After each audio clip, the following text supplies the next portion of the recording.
I want to share a story with you about a man called Horatio Spafford. Horatio was a businessman, a lawyer, and he was also the lay leader of the Presbyterian Church in Chicago at that time. He was also a friend of D.L. Moody. How many of us have heard D.L. Moody's name? Yeah. That great evangelist. They were friends. They do ministry together.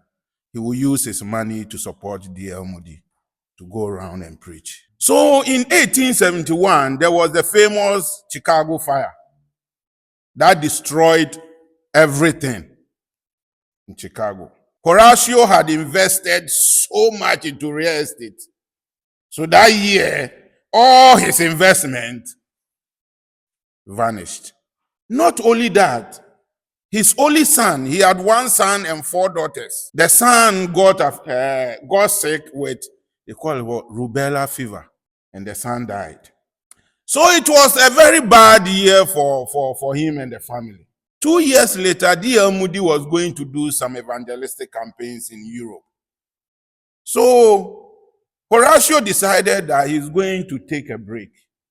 He's going to use that period as a vacation for the family so they could go to Europe and take a break, so that he will use that opportunity to go around with D.L. Moody to do some evangelistic work. So they planned everything in 1873. They came to New York to board the vessel to Europe.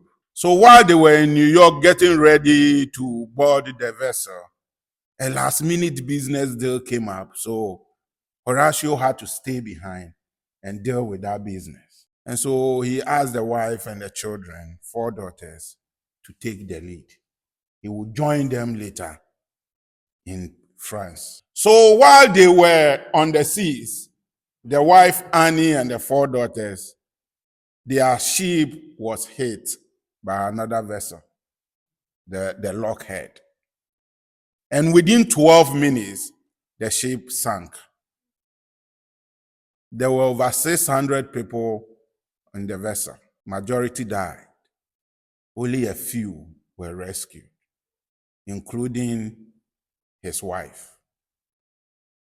But the 4 daughters sank. So when Annie gained consciousness, she cabled the husband this words: saved alone. So 9 days later, Horatio came back to New York, bought the next available vessel to go and see the wife. While they were on the high seas, the captain called him when they got to where the ship sank and told him that this is where your daughters sank. He went into his cabin and wrote the hymn that we always sang, and we are happy. When peace like a river attends my... Christine, can you help us with that song?